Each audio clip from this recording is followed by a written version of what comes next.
Hi, and welcome to the Bottom Line. I'm Pastor Paul Steele. I'm the pastor at Bethlehem Church in Austin, Minnesota. And the Bottom Line is our weekly summary of the previous Sunday's sermon. And if you've been following us, you know we've been in this sermon series entitled The Discipleship Road, as we take a look at what it means to be a disciple. What does it take for discipleship to happen? And we've been doing that through the lens of the 15 Psalms of Ascent. Now, the Psalms of Ascent are different psalms that have been compiled, have been put together to prepare the pilgrim's heart as he journeyed to Jerusalem to worship at the temple.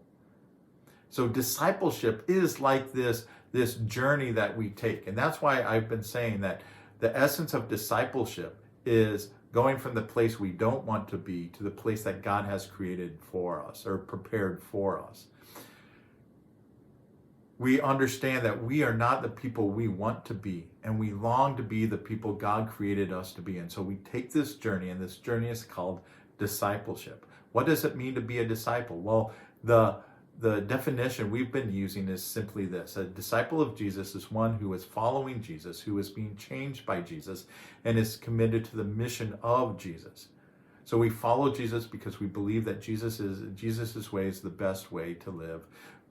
Along the way, as we follow Jesus, we experience a change, a transformation in our lives.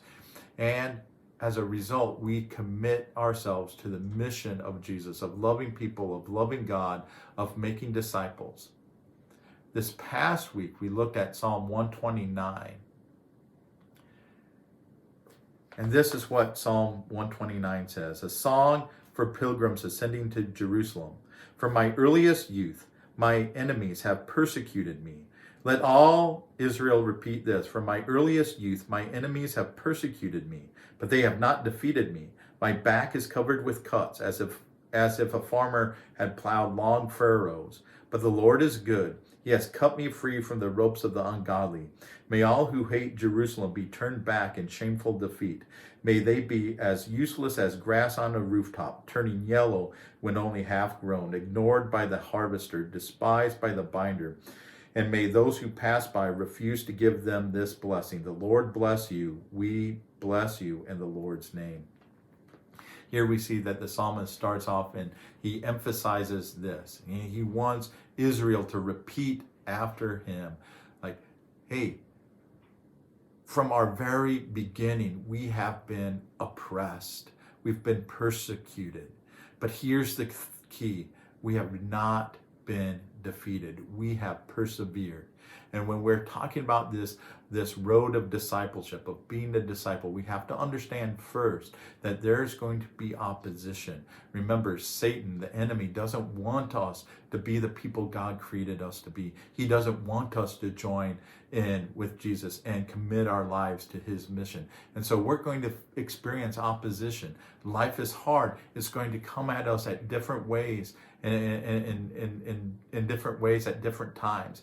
There's going to be tragedies. There's going to be difficulties. There's going to be rejections. There's going to be opposition. We're going to experience all these things. But the key here is not to give up. And the psalmist says, hey, we've experienced this oppression. It's like this whip on our backs, like the farmer plowing his field, but God has cut those cords. We're not experiencing that any longer. And the key here is the goodness or the righteousness of God. And that goodness isn't just morally goodness, but it is the fact that God keeps his covenant. So the reason, even though Israel continued to be oppressed, even to the time of Jesus, they were under the authority of the Roman Empire. Even though they continued to be oppressed, the psalmist says, God has cut these cords. He has taken away the sting. They no longer cut. Why? Because they understood that God keeps his covenant promises. And though they may be in charge for now, they trust that God will deliver them, that they will rescue them. And that's the key. Trusting God. God is on our side. God has made a promise to us. God is faithful to us. And so the bottom line in this is that our perseverance, our discipleship journey proves to us that our perseverance is the result of God's faithfulness to us.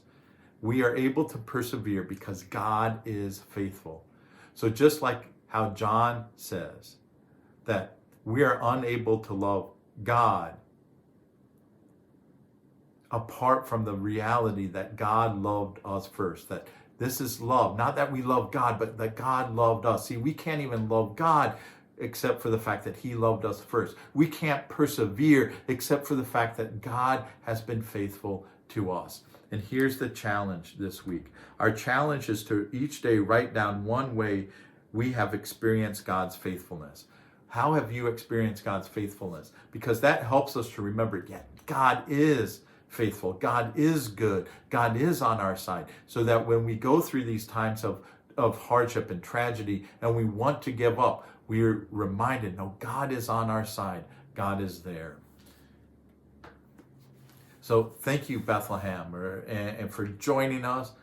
Thank you for joining us online with our live stream. Thank you for those who are able to join us in person. I want to encourage you to join us on Sunday as we continue on and we talk about hope, that the need for hope in our discipleship journey. So have a wonderful rest of the week, and God bless.